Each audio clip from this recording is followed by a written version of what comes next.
On a cold night in 1991, Jan-Michael Vincent paused at the studio exit after noticing the elderly janitor, who always cleaned the back corridors, moving slower than usual. The man smiled faintly and said he just wanted everything to look right tonight. By morning his cart was gone, his shift unclocked, and Jan realized he might have witnessed a quiet farewell. His name was Earl Whitman, a soft-spoken janitor who had worked the studio grounds longer than most people on the lot had been alive. He was one of those steady background figures who rarely drew attention, tall, thin, always wearing the same faded work jacket, always humming something tuneless under his breath as he pushed his cart across the concrete hallways. Most people greeted him with a nod. Earl greeted everyone with a small, patient smile, as if he already knew their day had been heavy and didn't want to add to it. That night, when Jan stepped out of stage 7, the corridor felt strangely still. The overhead fluorescents flickered in their usual tired rhythm, but the air itself seemed quieter. Earl was there, leaning over his cart, wiping down the handle with a slow, deliberate motion. Not hurried, not fatigued, simply measured. Jan approached him with the easy familiarity that came from years of passing each other in narrow hallways. "Evening, Earl," Jan said gently. Earl straightened, his joints moving with the soft stiffness of age. "Evening, Mr. Vincent. You're here late," Jan noted. Earl chuckled. "Ain't we all?" But the smile that followed wasn't his usual one. It was softer, more thoughtful, as if a thought had been sitting with him all night. Jan nodded toward the freshly mopped floor behind him. Corridor looked spotless. Earl glanced back at it. "Wanted everything to look right tonight," he said quietly. "Not proud, not dramatic, just honest." Jan didn't think much of it in the moment. People had long days. People said odd things when they were tired. He wished Earl good night, and Earl raised his hand in a small way. But when Jan turned the corner, he felt something tug at him, some detail he couldn't quite place. Maybe it was the way Earl had cleaned the baseboards, something he normally didn't bother with at that hour. Maybe it was the organized cart, neatly arranged as if prepared for inspection. Or maybe it was the calm sense of finality in his voice, the steady resignation behind the words, "Look right tonight." Whatever it was, Jan felt it. When he arrived on set the next morning, a grip mentioned offhandedly, "Haven't seen Earl yet." Another chimed in, "His cart's gone from the back hall." Didn't see him clock in either. No one seemed alarmed at first. Earl was old. Maybe he'd taken a personal day. But when noon came and went without a word, people began exchanging glances, quiet glances, the kind that asked questions without saying them. Jan passed through the back corridor again between setups, expecting to see Earl sweeping around the corners like he always did. But the hallway was empty, cleaner than usual. Actually, the chrome trash can lids gleamed. The scuffed edges along the walls seemed freshly polished.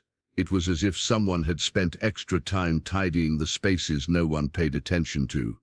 A young production assistant stood near the exit, holding a clipboard. "You looking for someone?" she asked. "Earl," Jan replied. "You seen him?" She shook her head. "Not since last night, but he left something at the security desk. A small envelope." "For who?" "Didn't say." Jan felt that same quiet tug again, stronger now.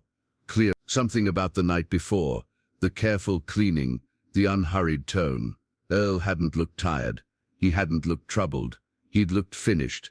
Jan found himself replaying that faint smile, the way the older man had taken one last slow look down the corridor before pushing his cart away. Only now Jan realized he might have witnessed a farewell disguised as routine. The envelope Earl left at the security desk was small, barely larger than a folded receipt. It sat on the counter beside a stack of sign-in sheets, untouched and easily overlooked. Just a plain, cream-colored paper with a single piece of tape, sealing it shut. No name on the front, no instructions, only the faint indent of handwriting pressing through from the inside. When Jan picked it up, the night shift guard glanced over. "He dropped it off right before midnight," the guard said. Didn't say much, just set it down, nodded, and walked out like he always did. "Did he seem all right?" Jan asked. The guard thought for a moment. "He seemed settled. That's the only word I can think of. like he already knew where he was headed next. Jan turned the envelope in his hands, feeling the slight weight inside. No more than a slip of paper. He didn't open it. Not yet. Whatever Earl had left behind didn't feel like it was meant to be rushed. Did he clock out? Jan asked. That's the strange part, the guard replied. He swiped in at 6, like always. But there's no swipe out, just nothing. Jan tucked the envelope gently into his jacket pocket and stepped away from the desk, the guard's words settling slowly. Just nothing. As he walked through the back corridor again, the faint smell of disinfectant still lingered, a clean, crisp scent that Earl always preferred, but this time it was stronger, more deliberate. Every surface gleamed. Even the metal door frames had been wiped down. Earl hadn't done a quick end-of-shift cleaning. He had done something else, a last pass. Down the hall, Jan noticed a woman from the maintenance department examining the mop sink area. She was frowning slightly, running her finger along the edge of a shelf. "Everything okay?" Jan asked. She looked up. "Yeah, it's just, Earl cleaned all this last night. Thoroughly, more thorough than I've ever seen him do it." She paused. "He even reorganized the supplies by size. Who does that at the end of a 10-hour shift?" "Someone who didn't plan on coming back," Jan said softly. The woman exhaled, nodding. "He was a good man, quiet, reliable. You always knew exactly where he'd be during his rounds." Then she hesitated. "It's strange, his cart wasn't found anywhere. Usually they're left in the equipment closet. But his is just missing." Jan felt a chill, not of fear but of confirmation. Earl's final shift had been intentional from the first minute to the last. Later in the afternoon, Jan found himself sitting alone on a bench near the side exit, where he and Earl had spoken the night before.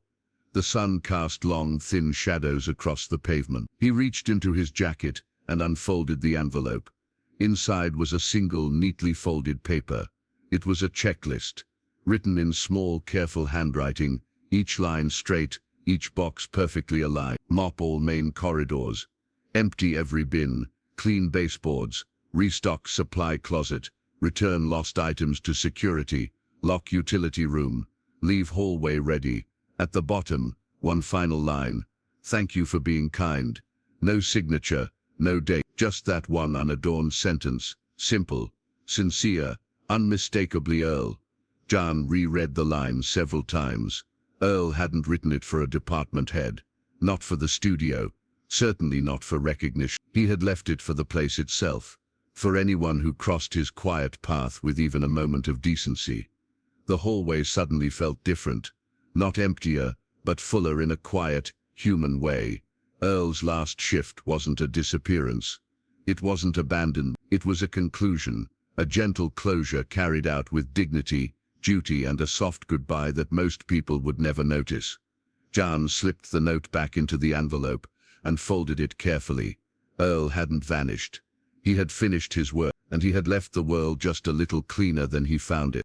That evening, as most of the crew wrapped for the day, a subtle shift moved through the studio halls. No announcements, no alarms, just the quiet realization that Earl had not returned for a second day. People noticed it the same way they noticed a burned-out bulb or a missing cart, softly, instinctively, with a faint tug of concern that grew heavier with each passing hour. Near stage 5, Jan overheard 2 lighting technicians talking in low voices. "He never missed a shift," one said. "Yeah. And Earl wasn't the type to call in sick," the other replied. "Didn't even take holidays." These weren't dramatic words, but the tone behind them carried something heavier: recognition. Earl had been a constant presence, a steady figure in a place built on temporary jobs and revolving faces. When a constant goes quiet, people feel it. Jan made his way back toward the rear corridors, drawn again to the space where they'd last spoken. The hallway appeared untouched from the night before. But now that Jan had Earl's checklist, he saw details he hadn't noticed earlier. Every trash bin lined perfectly. Mop strokes evenly spaced along the tiles. Even the clocks mounted along the wall had been dusted, something janitors rarely bothered with on busy nights. Everything was right, just as Earl had said he wanted it. At the far end of the hallway, the utility room door stood slightly ajar, not open, not closed. When Jan approached, he saw that the lock mechanism wasn't engaged.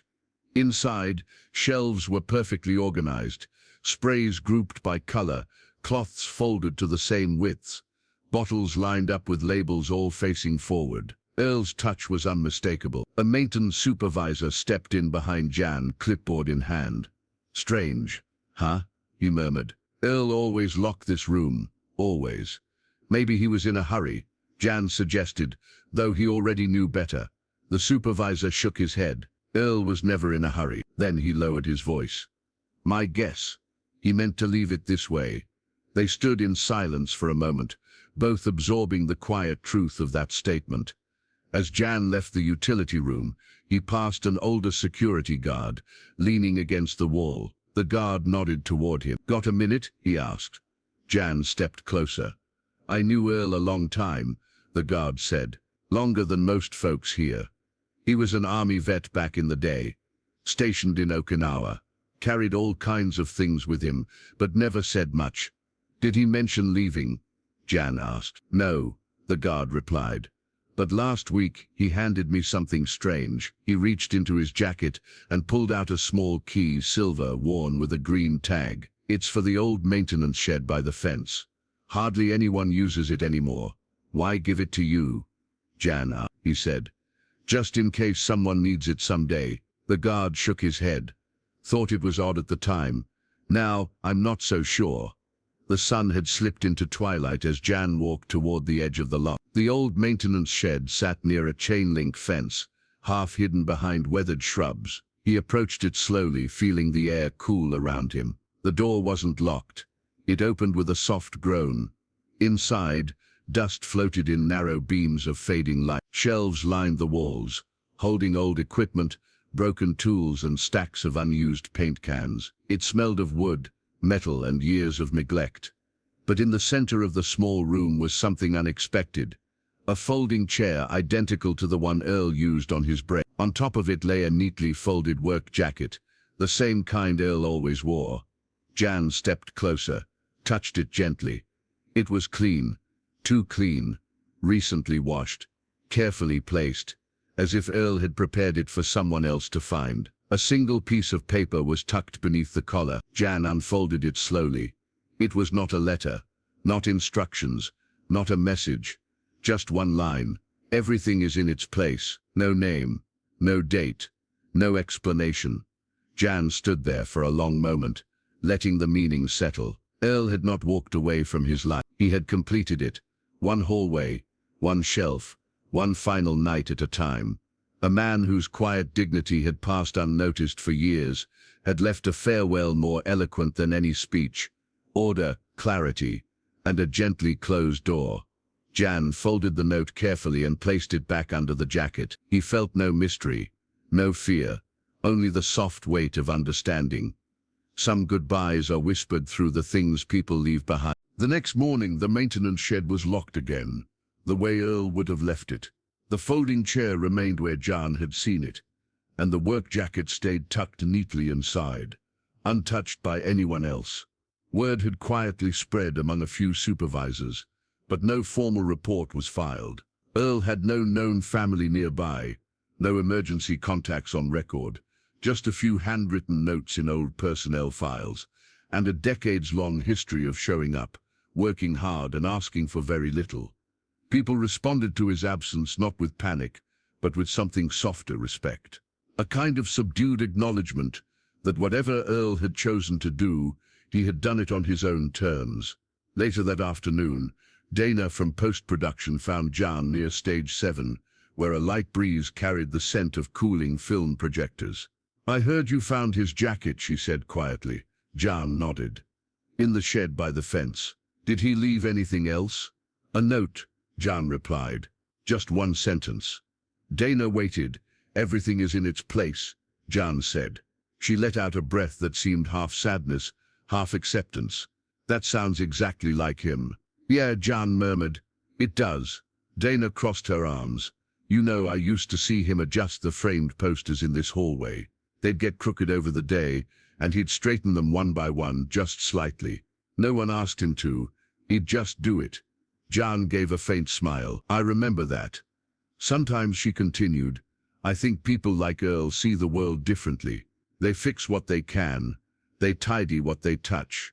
Maybe that's their way of leaving kindness behind.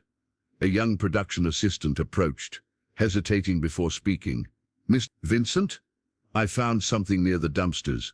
He held out a small metal object in his palm. Thought it might belong to Earl. It was a keychain. Not fancy, just a small aluminum tag engraved with the numbers 782, worn smooth at the edges. Jan recognized it immediately. He'd seen it dangling from Earl's cart for years. Where was this? Jan asked. By the loading dock, the assistant replied. Placed on the railing, not dropped. Jan turned it over in his hand. It was worn from the boy's palm, but held a certain stillness, as if it had been set down deliberately, waiting to be collected by someone who would notice its purpose. Thank you, Jan said. The assistant nodded and walked off, leaving Jan and Dana alone again. His rounds always ended near the loading dock. Dana said, I know, Jan replied. That's why I think he left this on purpose. He slipped the keychain into his pocket, next to the envelope he still carried. Little artifacts of a life lived quietly, but attentive. Later that evening, as the sun dropped behind the studio walls, Jan walked the path Earl had taken for years, through the back corridors, along the dim stairwell, past the utility closet, and out toward the loading dock. The air was cool, carrying a faint metallic smell from the equipment racks. The dock was empty now, bathed in the low amber glow of a single overhead lamp. Jan stood there for a while, listening to the distant hum of generators and the muted clatter of equipment being packed away. He imagined Earl finishing his final pass through this very spot, checking the bins, aligning the carts, wiping down the railing, placing his keychain gently where someone might find it.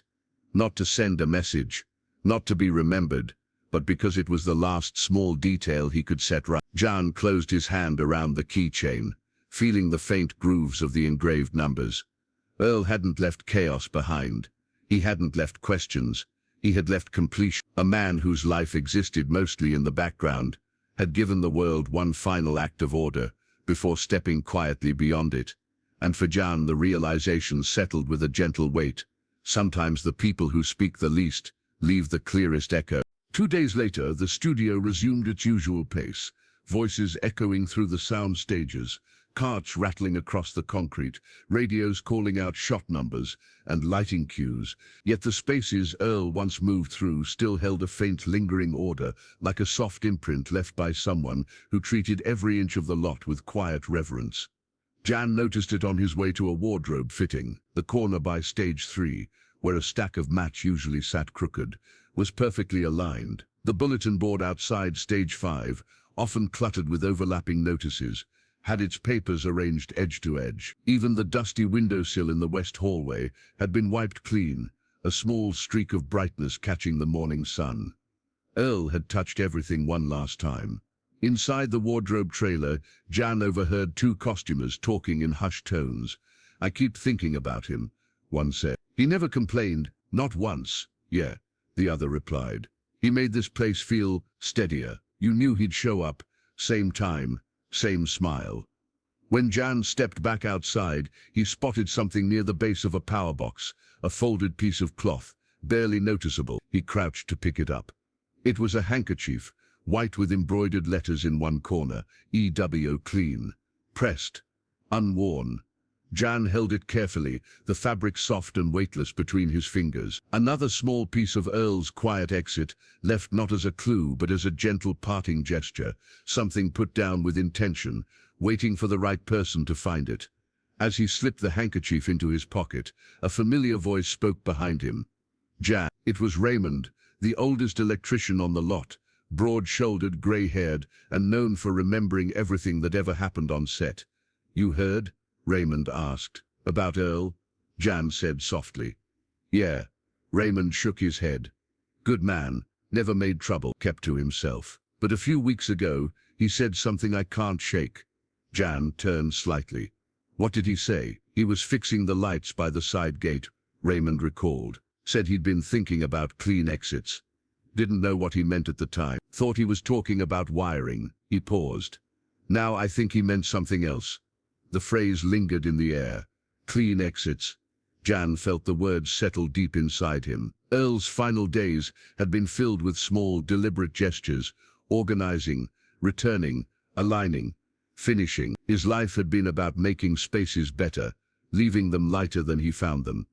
When Jan approached the back exit that evening, he noticed another change. The metal threshold, usually scuffed by years of foot traffic, had been polished until it gleamed. A small act. A quiet one, but unmistakably Earl's. A security guard stood nearby, arms folded. Funny thing about Earl, he said, he never talked about leaving, never said goodbye, but last night, I checked the logs. He turned in his old master keycard, the one he used before they digitized everything. Been in his wallet for years. Where is it now? Jan asked.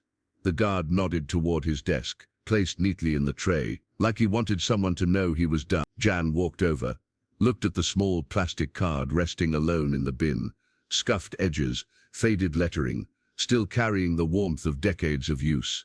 He brushed his thumb over the surface. Earl had opened countless doors with this, locked countless rooms, prepared countless spaces for people who never knew his name, and he had returned it the same way he'd lived, quietly, without interruption. As Jan stepped out into the soft evening light, he felt a stillness he couldn't quite explain. A recognition that Earl's departure wasn't a disappearance at all. It was a final caretaking, a last gesture of someone who believed his role wasn't to be seen, but to leave things better. And in the gentle silence that followed, Jan realized he wasn't mourning Earl's absence. He was honoring his completion. By the end of the week, Earl's absence had become a quiet part of the studio's rhythm, acknowledged, respected, never spoken of too loudly. What surprised Jan most was not the lack of panic, nor the absence of official notices, but the way people subtly began to emulate Earl without even realizing it. Small things, the kinds of details only someone like Earl used to care about, were suddenly being done by others. He noticed it first while crossing the corridor behind stage 4. A young runner paused to straighten a stack of tape boxes before continuing down the hall. A set decorator, normally frantic and overloaded, took a moment to realign a crooked poster frame in the lounge. Even a notoriously disorganized assistant director stopped to toss an empty cup into a bin rather than leaving it on the floor. The studio wasn't trying to replace Earl, it was absorbing him. Late that afternoon, Jan walked past the security office again. The same guard from earlier sat behind the desk, flipping slowly through an old register. He glanced up when Jan entered. "You know," the guard began, "Earl used to talk about this place like it was alive." Jan chuckled gently. "Alive?" "Yeah," said Studios Breathe. "Said you can tell a lot from how they sound at night." The guard leaned forward. "He said the buildings have moods." Jan rested his hands on the counter. "What do you think he meant?" The guard shrugged. "I'm not sure, but whenever he walked around after midnight, he said the place felt honest." Honest. Jan had heard that word before. Layla mentioned something similar about Daniel in the last story he lived through. It seemed people who worked the quiet hours of Hollywood saw things differently. Not the glamour, not the chaos, but the stillness beneath it. "I found something else," the guard said suddenly. He reached under the desk and pulled out a small plastic item, a punch card, old and yellowed, probably from a machine they hadn't used since the 70s. Earl's name was handwritten across the top. "He dropped this off a month ago," the guard continued. "Told me to hold on to it just in case." He paused. "Back then I thought he was cleaning out his wallet." Jan examined the card. The punch holes faded and uneven, traced a schedule long outdated. Monday to Friday, 4 p.m. to midnight. Earl had worked these hours for more than half his life. "He kept this," Jan murmured, "for decades." "He kept a lot of things," the guard said, "but he never kept them for himself. Everything he left behind had a reason." As Jan turned to leave, the guard called out, "You know what Earl told me once? Said some people make noise when they leave. Others leave things neat, so the next person doesn't stumble." Jan walked slowly down the hall, letting the words sink in. Near the back exit, he found Raymond again, the electrician, sitting on a crate, taking a break. The older man nodded at Jan, then gestured toward the freshly swept ground. "Feels different out here," Raymond said. "Too clean." Jan smiled faintly. "Earl's touch. Yeah, you know what else? The old breaker box? The one that always buzzed?" Raymond shook his head. "It's fixed. Perfectly. No one on my team did it." "Earl?" Jan asked softly. "Had to be," Raymond replied. "Right before he left." For a moment they sat quietly, listening to the gentle hum of the lot. Then Raymond added, "He once told me people think janitors clean up after others, but really, they prepare spaces for what's next. They set the stage long before the actors show up." Jan felt those words settle deep inside him, simple yet profound. Earl hadn't just been tidying floors and aligning posters. He'd been shaping the atmosphere, keeping the place whole in ways that no one else had noticed until he was gone. As dusk settled over the lot, Jan walked back through the corridors one more time. Every polished surface, every aligned object, every quiet corner felt touched by Earl's final pass. And for the first time, Jan understood. Earl hadn't left the studio. He had left it ready for the next shift, ready for the next story, ready for people who would never know his name to walk through a place he cared for with gentle precision. Jan paused in the empty hallway, sensing the faint echo of something Earl had once said to Raymond. "Clean exits matter." And in that stillness, Jan whispered a quiet thank you. The following Monday, the studio felt strangely balanced, quiet in some corners, a little brighter in others, as if the world Earl left behind had settled into a new, steadier rhythm. People no longer whispered his name, but traces of him were everywhere. A perfectly scented floor mat, a trash bin lined without wrinkles, a broom leaning exactly where he used to leave it between rounds. These weren't signs of loss. They were signs of someone who had known how to leave without disturbing the air. Jan walked toward the back exit around noon, carrying a script under his arm, when he noticed something taped neatly to the inside of the glass door. It was a small note, no bigger than a grocery receipt, written in tidy, blocky handwriting. "Door hinge fixed. Won't squeak anymore." No signature, no date, just a final courtesy for the people who'd pushed that door multiple times a day without ever wondering why it suddenly felt smoother. A costumer passing by glanced at it and smiled. "That's Earl," she said simply. As Jan stepped into the sunlight, he spotted the shed where Earl's jacket still hung. Something compelled him to walk toward it again, not out of curiosity, but out of a quiet need to understand the full shape of Earl's departure. The shed door opened with the same soft groan. Inside, the folding chair sat where it always had. The jacket looked untouched, unwrinkled, waiting. But this time, Jan noticed something else. A small cardboard box tucked under the chair, partially hidden by its shadow. He knelt and pulled it gently into the light. The box contained only a few items: a small bottle of shoe polish, a half-used notebook, a neatly folded piece of sandpaper, and a photograph. The photograph stopped Jan cold. It showed the studio lot from decades earlier. Faded trucks, old signage, a younger Earl standing beside a mop bucket. His hair was fuller, his posture straighter, but the gentle expression was the same. Written on the back were just two words: "First Day." Jan turned it over slowly, feeling the history pressed into the worn edges. Earl had kept this photo all these years, not as a memory to show others, but as something private, something that reminded him of where he began. As Jan set the box back down, he heard footsteps behind him. It was Lila, the young assistant from post-production. She hesitated in the doorway, as if unsure whether she should step inside. "Is it okay if I?" she asked softly. Jan nodded. "Come in." Lila approached the chair, running her fingers gently along the edge of the seat. "I never really talked to him," she said. "Just a hello, maybe a thank you, but he always smiled like that was enough." "It was," Jan replied. She looked around the small room. "Do you think he planned all of this?" "I think he prepared," Jan said. "Carefully, quietly, in his own way." Lila nodded, her eyes lingering on the jacket. "He worked here longer than I've been alive." Jan gave a small smile. "And he left more behind than most people ever do." They stood in silence for a moment before Lila reached into her pocket and pulled out a slip of paper. "I found this yesterday," she said. It blew under the editing room door. Jan unfolded it. It was a small section of Earl's checklist, torn from a larger page, worn faintly at the edges. Only one item remained visible. Final pass. Nothing else. No context. Just those two words.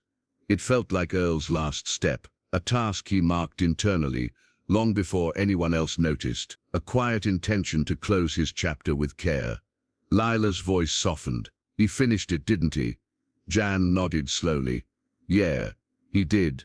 When they stepped out of the shed, the late afternoon sun cast long, even shadows across the lot. The air felt calm, almost calibrated. Jan realized then that Earl had never tried to be remembered. He had simply tried to leave things right. Not perfect, not impressive, just right. And in that soft, balanced quiet, Jan felt the presence of something rare. A life concluded with dignity, a departure made with gentleness, a final step taken without asking anything in return. As the days settled into their usual rhythm, Jan found himself drawn more often to the spaces Earl once moved through. It wasn't intentional at first. He would simply be walking to a fitting, or heading to his trailer, or cutting through the back hall to avoid a crowd, and suddenly he'd catch sight of something that bore Earl's unmistakable touch. A door aligned flush with its frame, a broom propped at the perfect angle, a recycling bin sorted with quiet precision. None of it shouted for attention, yet it all carried a soft, lingering presence. Earl had lived in details, small, human, easily overlooked, and now those details seemed to speak in his absence. One afternoon, after filming wrapped early, Jan wandered toward the west corridor, the oldest part of the studio. The floors here were darker, the air cooler, the hum of the lights more uneven. This was the wing Earl always started his shift in, years before the newer buildings were even constructed. Halfway down the hall, Jan saw something taped to the wall near a faded no smoking sign. A small piece of lined notebook paper. Written on it in Earl's unmistakable handwriting were 4 words: "Check the light switch." Jan's brow furrowed. The note wasn't new. The edges were slightly yellowed. It was a reminder from months ago, maybe years. And yet no one had taken it down. Somehow it remained untouched, unignored, a relic of Earl's steady care. Jan flipped the switch beside it. The ceiling light flickered once, then steadied. He smiled faintly. "Still works," he murmured. Behind him, Raymond the electrician approached with his toolkit slung over his shoulder. "Funny thing about that switch," Raymond said. "Earl fixed it back in '89. Said it was the only stubborn one left. We kept the note as a joke." He paused. "Soft guess it ain't funny anymore." Jan nodded gently. "Feels more like a memory now." Raymond stood beside him for a moment, then pointed toward a metal access door, a few feet away. "There's something you should see.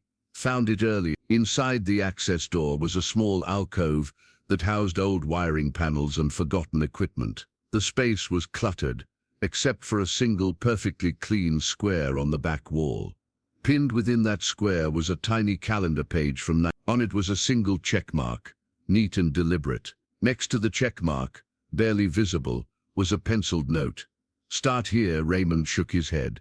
"I think this was his first station, his first job on his first night." Jan stared at the calendar page, imagining a younger Earl beginning his decades-long routine, methodical, patient, unnoticed. In a world obsessed with credit and recognition, Earl had lived a life built on contribution, not applause. As they left the alcove, Jan noticed a stack of folded towels on a nearby shelf, freshly cleaned, perfectly edged. No one in the maintenance crew claimed to have placed them there, yet something about their ordered placement made Jan pause.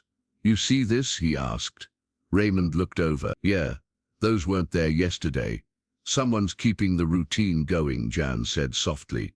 Raymond smiled. "Maybe that's how it should be."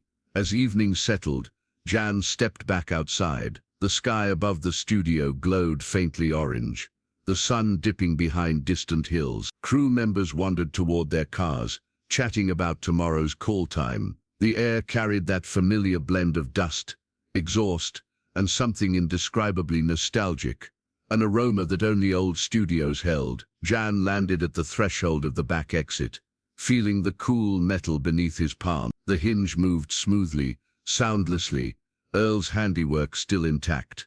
He looked once more across the lot at the quiet buildings where Earl had spent most of his life. And in the soft evening light, the place felt balanced, like a stage set meticulously arranged, ready for whatever story would come next. Earl had not left a mystery behind. He had left a mood, a way of doing things, a gentle practice of putting the world in order, one small piece at a time. And Jan realized then that some people shape places not through what they say, but through how they care. Earl had cared deeply, quietly, completely. In the days that followed, the studio moved on, but not untouched. Earl's quiet order lingered like a soft echo in every hallway. Jan passed through, subtle, steady, unmistakably his. Nothing dramatic happened. No sudden revelation, no final clue tucked behind a door. Just small details aligned a little straighter, lights humming a little calmer, doors closing without a squeak. One evening, as Jan stepped out through the back exit, he paused and looked over the lot, the shadows long, the air still, the buildings resting in their familiar silence. For a moment he imagined Earl walking his last round, touching each space with the same gentle care he gave every day. Jan whispered a quiet thank you into the cooling air. No one ever found out where Earl went. No one ever filed a report. No story emerged. Just a finished shift, a clean exit, and a hallway that still felt looked after. Some goodbyes don't echo. They simply settle exactly where they belong.